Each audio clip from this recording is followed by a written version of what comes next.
우리 대한민국은 1986년 멕시코 월드컵부터 2022년 카타르 월드컵까지 총 10회 연속으로 월드컵 본선에 진출한 나라입니다. 다시 말해서 적어도 아시아 지역에서는 우리나라가 오래전부터 강력했다는 뜻이죠. 하지만 최근에는 우리나라 선수들이 아시아를 넘어 유럽까지도 적극적으로 진출하면서 정말 세계적인 수준이라고 해도 될 정도로 최고의 황금기에 접어들었는데요. 유럽 5대 리그라고 불리는 최상위 리그 포함해서 유럽 13개국 일부 리그에 무려 26명의 한국 선수들이 진출해 있습니다. 오직 유럽 일부 리그에서 뛰는 선수들만으로도 월드컵 엔트리를 전부 채울 수 있을 정도로 많은 선수들이 유럽에 진출한 겁니다. 뿐만 아니라 중동 일부 리그에도 7명, 제2리그에서도 13명의 선수가 활약하고 있어서 흔히 해외파 선수라고 불리는 목록이 50명을 가볍게 넘기는 수준입니다.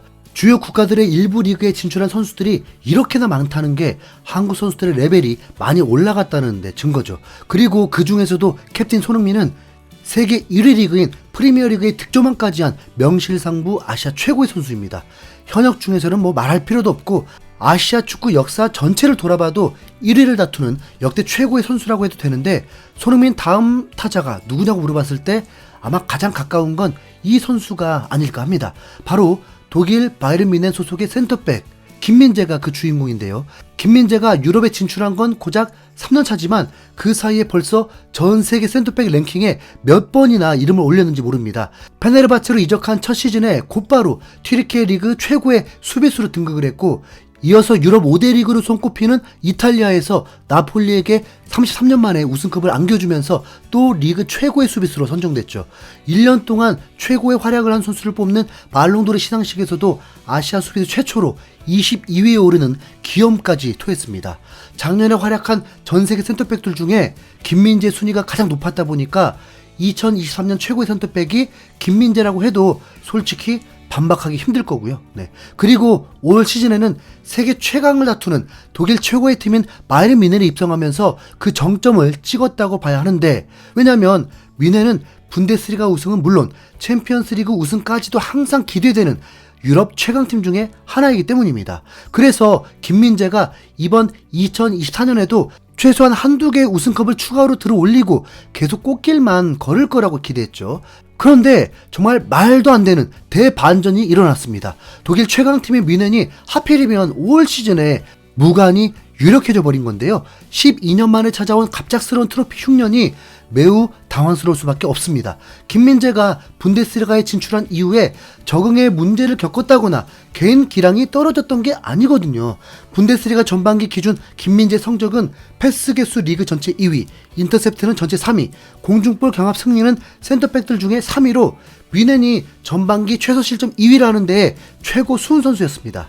우파메카노와 데리흐트가 자리를 비웠어도 김민재는 거의 모든 경기에서 풀타임을 소화하면서 뮌헨의 핵심 수비수가 됐으니까요. 그런데 뜬금없이 레버쿠젠이 사비 알론소 감독과 함께 22경기 무패 행진으로 압도적인 성적을 거둬버린 것도 모자라서 바이에른 뮌헨은 내부적인 문제까지 터지면서 마지막 남은 희망이었던 리그 우승도 자력을 하기 힘들어졌습니다. 심지어 시즌 중에 투엘 감독과 결별한다고 공식 성명까지 낼 정도니까 얼마나 상황이 심각한지 감이 오시죠. 이미 전에 드렸다시피 공식적인 발표에서는 서로가 대화를 통해서 아주 원만하게 계약 해지 합의했다고 했지만, 어떻게 시즌이 끝나기도 전에 해고가 확정인데 분위기가 좋다고 할 수 있나요? 그 내막을 자세히 들여다보면 투엘 감독이 뮌헨 선수들에게 신뢰를 잃으면서 리더십이 크게 흔들리는 일이 있었습니다.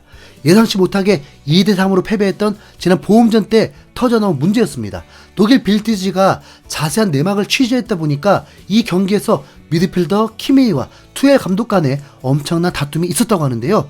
보험전 패배 이후에 키메이가 코치진을 향해서 둘 중 한 명은 이 상황에 대해서 나에게 설명해야 할 것이다 라면서 화가 나서 소리를 쳤다는 겁니다. 투엘 감독은 후반 63분에 키미를 빼고 올 2월에 임대된 신입 윙어 사라고사를 투입하면서 공격을 강화하는 모습이었는데, 그 이후 우파메카노까지 퇴장을 당하면서 결과적으로 패배를 해버렸다 보니까 키미가 이해할 수 없는 교체에 분노한 거죠.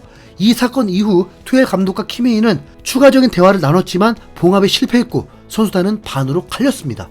빌트지가 추가 보도한 내용에 따르면 그 이후 뮌헨 선수들이 투엘파와 반투엘파로 갈려서 완전히 분열됐다고 합니다. 12파에는 노이어, 게이루, 무시알라, 사네, 그리고 케인과 다이어가 있고 반 12파에는 키미, 고레츠카, 뮬러, 데리우트, 텔, 그나브리가 있다고 하는데 데리우트보다 다이어를 높게 평가하면서 1차적으로 투엘 감독에 대한 불만이 쌓여 있는데 여기에 보험전 패배까지 겹치다 보니까 기존 선수들의 반발이 폭발해버린 겁니다.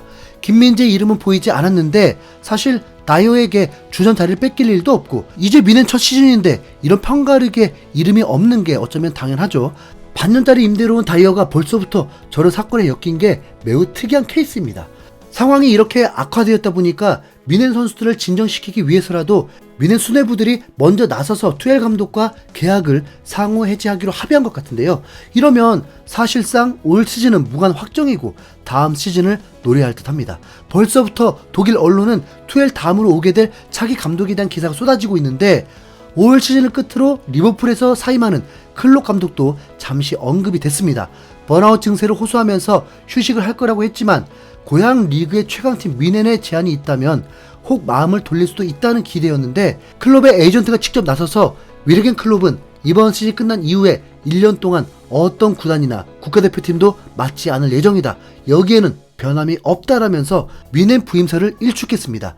독일 현지 매체인 키커에서는 강력한 감독 후보로 3명을 꼽았는데 올 시즌 레버쿠젠 돌풍을 일으키고 있는 알론소 감독, 과거 레알 마드리드를 이끌었던 지단 감독, 독일 슈투트가르트의 헤네스 감독입니다. 그리고 여기에 추가로 아스톤 빌라의 에메리 감독까지도 관심이 있다고 하네요.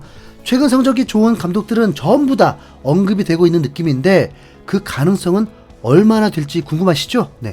현재 가장 핫한 알론소 감독의 경우에 미넨 이적위원회에 속한 루메니게 이사장이 제일 선호하는 후보라고 하는데요. 독일 스카이 스포츠의 게리 하우 기자는 사비 알론소는 미넨 수뇌부가 가장 선호하는 감독 후보다. 특히 루메니게는 알론소가 은퇴한 2017년부터 연락을 나누고 있었다라면서 오래전부터 미넨이 알론소 감독에게 눈독을 들이고 있었다고 밝혔고, 독일 스포르트1의 크리스토퍼 미첼 기자는 사비 알론소가 레버쿠젠과 맺은 계약서에는 1,500만에서 2,000만 유로의 방출 조항이 있고 이 조항은 5월 말까지 발동될 수 있다라면서 미넨이 알론소 감독을 영입할 수 있는 방출 조항까지 있다고 전했는데요.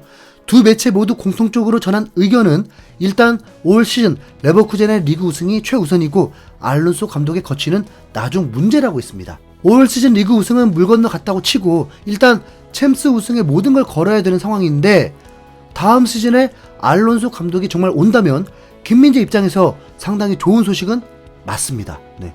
지난 시즌 6위였던 레버쿠젠을 맡아서 1년 만에 무패 우승을 할 수도 있는 수준이 됐는데 미넨에 오면 3관왕도 노려볼 수 있지 않을까, 그런 기대도 충분히 할 수 있고요. 지단 혹은 알론소 감독의 미넨 부임을 기대해보면서 이만 미넨 소식 마치도록 하겠습니다. 민재야, 둘 다 아니면 프리미어리그로 콜? 이상 흰수염고래였습니다. 감사합니다.